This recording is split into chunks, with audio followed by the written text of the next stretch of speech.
Erin, je t'ai tellement attendu. J'ai des nouvelles incroyables. Assis-toi et écoute. Mais promets-moi de ne pas te vexer. Il y a un mois, j'ai rencontré l'amour de ma vie, Joseph. Et hier, j'ai appris que j'étais enceinte. Erin m'a fixé du regard. Visiblement, elle ne s'entendait pas à entendre une telle nouvelle. Je la comprends. Qu'elle ne fasse pas la tête que je lui ai caché un tel bonheur. En quelques secondes, elle a vidé la carafe d'eau qui était à côté. Tout va bien? Elle a hoché la tête avec hésitation et puis, j'ai failli perdre conscience, mais j'ai réussi à m'accrocher à la table. Erin m'a dit qu'elle a rencontré son copain Tim à peu près au même moment et il y a une semaine, elle a appris qu'elle était enceinte. On est resté sans rien dire en se regardant pendant 1 minute. Et quand on s'est remise du choc, on s'est embrassé. Ça alors, nos enfants auront le même âge, on ira les promener ensemble, ils iront dans la même école, après ils seront dans la même université et ils deviendront les meilleurs amis du monde. On était bien soulagés toutes les deux. Pendant 1 heure, on a parlé sans s'arrêter de nos copains et c'était incroyable comme ils avaient beaucoup de choses en commun. Et c'était là où on a compris qu'on ne s'est même pas montré leurs photos. J'ai allumé mon téléphone où sur le fond d'écran, il y avait la photo de mon copain et je l'ai tendue à Erin. Regarde, il est toujours avec moi. Où que j'aille? Soudain, ma copine est devenue tellement blanche qu'à un moment donné, j'ai eu l'impression qu'elle allait tomber de la chaise. Mais c'était la table qui a sauvé la situation encore une fois. Sans rien dire, elle m'a montré son téléphone à elle. Sur son fond d'écran, j'ai vu Joseph. Mais on ne sait pas pourquoi, elle l'appelait Tim. C'est quoi ce bazar? Un instant, on s'est levé et en panique s'est précipité vers la sortie. Mais on était restés bloqués dans les portes car chacune voulait sortir la première. Erin, attends, il faut qu'on en parle. On ne peut pas s'énerver, nous. On est revenu à table et on a discuté longtemps. On a compris que Joseph menait une double vie et qu'il a même des faux papiers. Pour moi, il était un peintre et pour elle, un chef cuisinier. Il y a des points en commun, mais en gros, il faut dire que c'était un comédien génial. Il nous a engrossés toutes les deux et il veut vivre entre deux familles. J'ai eu le souffle coupé de rage. J'ai serré mes poings tellement fort que je me suis même coupé la peau avec mes ongles. On doit le punir et le dénoncer. Il faut un plan. Et on l'a trouvé assez vite. Joseph avait prévu une première expo de ses tableaux. Il avait dit qu'elle changera notre vie et qu'on ne manquera de rien. Mon chéri, si tu n'étais pas un tel salaud, tout aurait pu aller bien. Mais là, tu vas en avoir des surprises. On a acheté quelques pots de peinture d'extérieur dans un magasin de bricolage et il fallait qu'on rentre dans la galerie avec. J'ai dit que j'étais une livreuse et que j'ai ramené des choses qui manquaient pour l'installation de l'exposition. Mais le vigile m'a demandé d'ouvrir la boîte. Oh non, pas ça. J'ai commencé à l'ouvrir avec la main qui tremblait. Et c'est là où Erin est arrivée. Elle a fait semblant qu'elle va mal et elle a demandé de l'eau au vigile. Il m'a fait signe de rentrer. On a échappé belle. Pendant qu'Erin faisait de la comédie, je mettais de la peinture sur les tableaux dans tous les sens. Tiens Joseph, c'est pour mon cœur cassé et la trahison. J'avais tellement mal que les larmes se sont mises à couler de mes yeux. Mais je ne m'arrêtais pas. À l'exposition, on est venu en premier, bien évidemment, et on s'est masqué. J'attendais l'apparition de Joseph avec impatience. « Viens voir tes tableaux !» D'un coup, il est apparu dans l'entrée.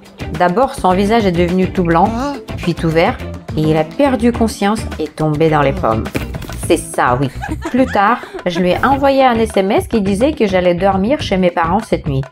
Il faut commencer à préparer l'opération chef cuisinier. Il avait préparé un menu extraordinaire pour l'ouverture de son resto et il faut le gâcher. On savait que Tim, soi-disant Joseph, était en train de gérer son expo et on est allé tranquillement dans son restaurant. Il était fermé, mais on tapait tellement fort à la porte que le gérant était obligé de sortir nous voir. On a supplié de nous laisser entrer pour visiter les lieux en disant qu'on voulait louer le resto pour une soirée juste après son ouverture et qu'on était prêt à sortir une somme bien importante. Il nous a laissé entrer. Pendant que j'étudiais la conception, Erin a demandé la permission d'aller aux toilettes. Elle devait trouver toutes les cartes avec le menu et tout changé dedans. Il y est resté longtemps et le gérant commençait à s'inquiéter et semble-t-il à se douter de quelque chose. Il s'est dirigé vers les toilettes et j'avais rien trouvé de mieux à dire qu'il souffrait de constipation. Il a hoché la tête en la plaignant. Ça marchait. Enfin, Erin est revenu et le gérant nous a donné 2 invitations pour l'inauguration du resto. C'est ce qu'il nous faut. On verra le désastre de Joseph de nos propres yeux. À l'inauguration, il y avait beaucoup d'invités. Dès qu'on s'est installé, on nous a tout de suite proposé de goûter les plats spéciaux inauguration. Mais bien sûr, n'importe que vous voulez. Là, Erin m'a demandé de me retourner et j'étais restée bouche bée. C'est Adam Platt, un puissant critique culinaire. C'est lui qui décide le destin du chef cuisinier et de restaurant. C'est la fin. C'est ce qu'on voulait. La fin de notre copain et de sa carrière du peintre chef cuisinier. Ah, il a bien mérité, hein. Dans une demi-heure, Adam a eu son plat. Il a mangé un morceau et il est resté bloqué. On dirait que ça a marché. On dirait qu'il allait cracher le morceau. Le critique a déplacé son assiette. Il s'est dirigé vers le micro. Il y a eu un de ces silences dans la salle et l'air est devenu tellement tendu. Adam a ouvert sa bouche, mais on n'a rien entendu. Le micro était éteint. Laissez tomber, monsieur. On parlera à votre place. Le chef et le créateur de tous ces plats horribles est un menteur. Il mène une double vie. Moi et ma copine, on est ensemble toutes les deux de lui. Et il vit avec des faux papiers. Et là, Joseph, bien perturbé, est apparu. Et dans un instant, on a vu un autre Joseph qui sortait de la salle. Mais bordel, c'est pas possible. Pourquoi vous êtes 2? Le deuxième Joseph a dit que l'autre c'était son frère jumeau et qu'il avait prévu de me le présenter aujourd'hui. J'ai eu comme un coup de foudre. Qu'est-ce qu'on a fait? Et c'est là où le critique a enfin parlé. Il a dit que c'était pas dans ses habitudes de se mêler dans la vie privée des autres et qu'il donnait des avis qu'aux plats de nourriture. Et ils sont délicieux. Quoi? Tout de suite, on a entendu des applaudissements et des cris bravo. Je me suis sentie mal et j'ai failli perdre l'équilibre.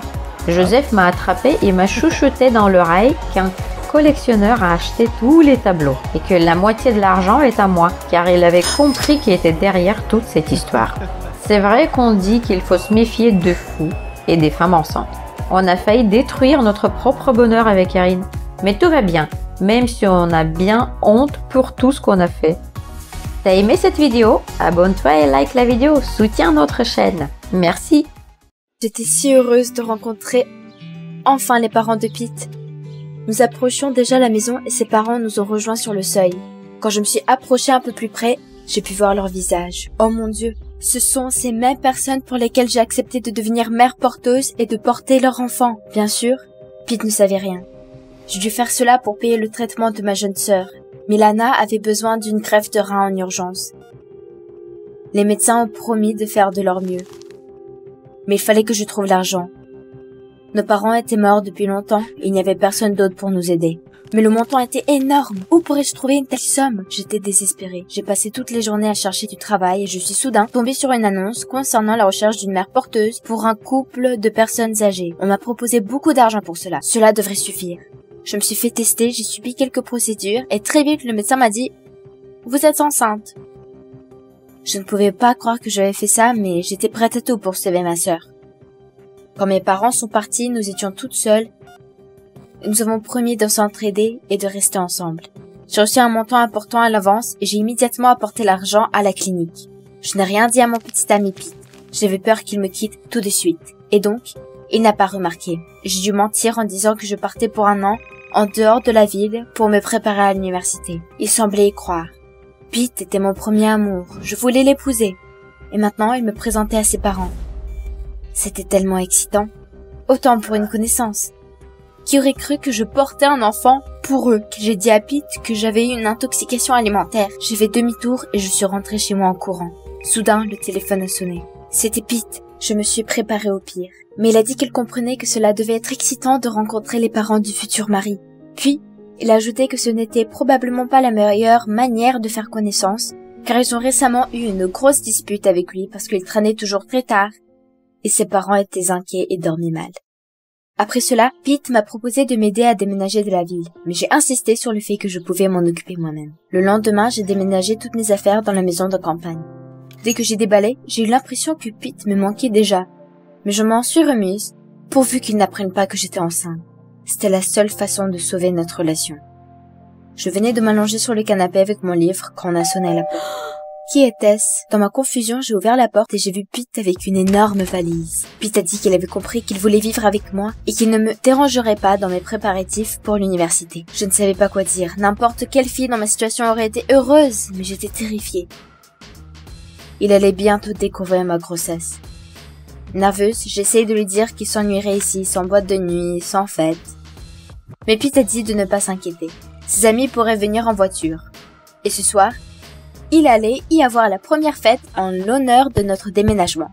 J'étais prête à pleurer. Mais j'ai décidé de dire à Pete d'aller en ville juste après la fête. J'avais besoin d'être seule ici. Lorsque les invités ont été rassemblés, Pete a offert de boire à l'hôtesse. Tous les yeux se sont retournés vers moi. Je pouvais à peine contenir mon excitation. Je ne t'ai pas autorisé de boire de l'alcool. Nerveuse, j'ai demandé de l'eau. Pete a répondu avec impatience qu'il n'avait pas remarqué mon envie de mener une vie saine avant. Puis Archie, son meilleur ami, s'est approché de moi. Je ne l'avais vu que 2 ou 3 fois auparavant, mais je savais que tout le monde pensait que c'était un type bien.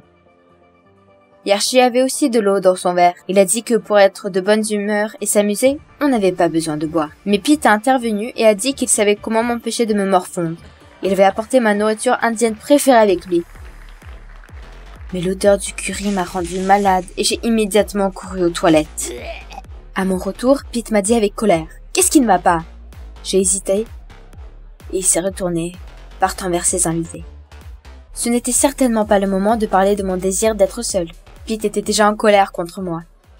Mais le bon moment pour envoyer Pete au loin n'est pas venu. Au fil des jours, mon estomac a continué à grossir et mes hormones ont transformé mon humeur en montagne russe.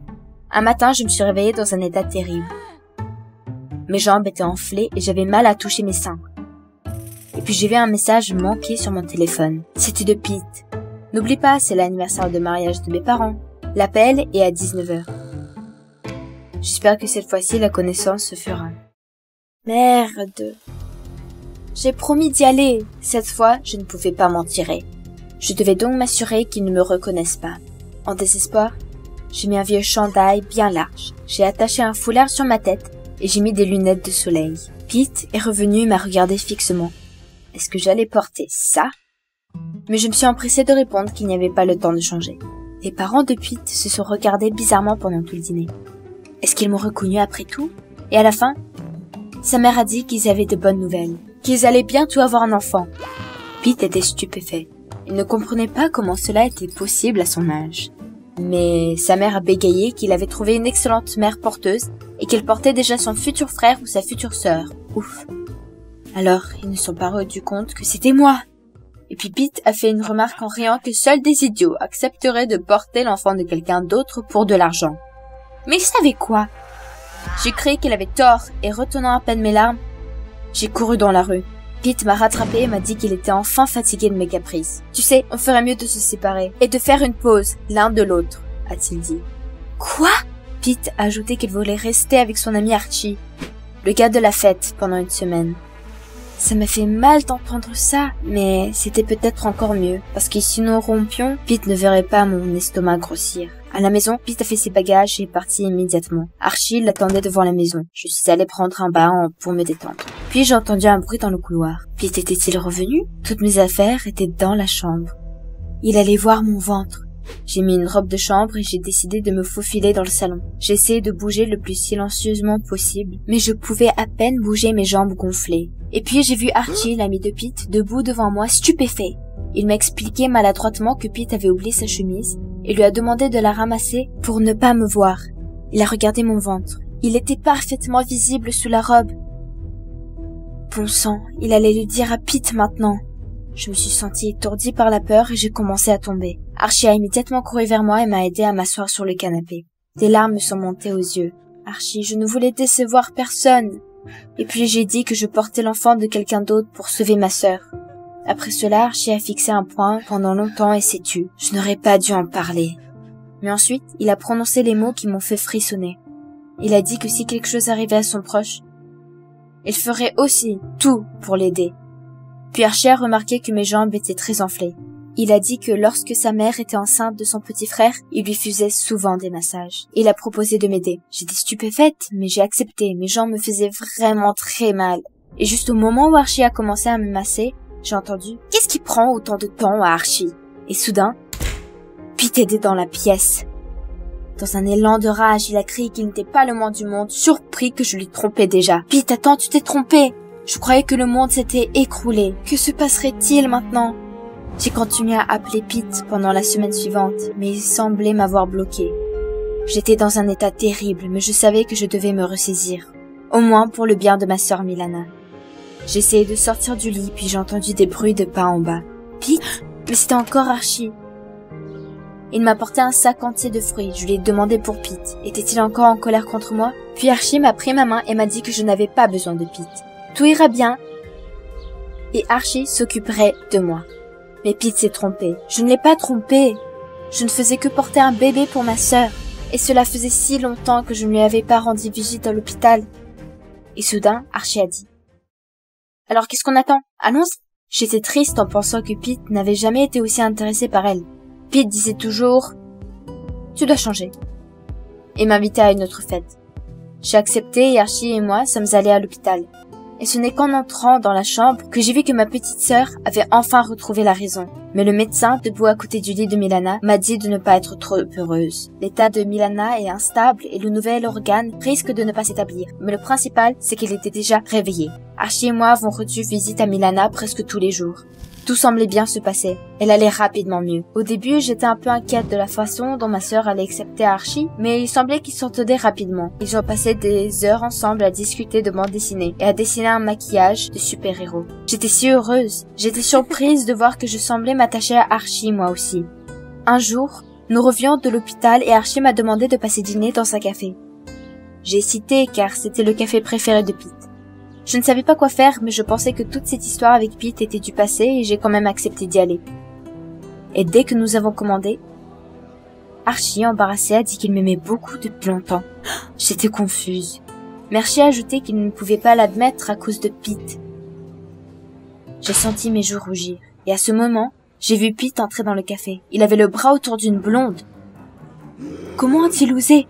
Puis j'ai reçu un message sur mon téléphone. C'était de l'hôpital. Le médecin a écrit que le rein ne s'était toujours pas établi, que Milana avait besoin d'urgence d'un nouveau donneur. J'ai essayé de me lever et soudain j'ai senti que mon os semblait se rompre.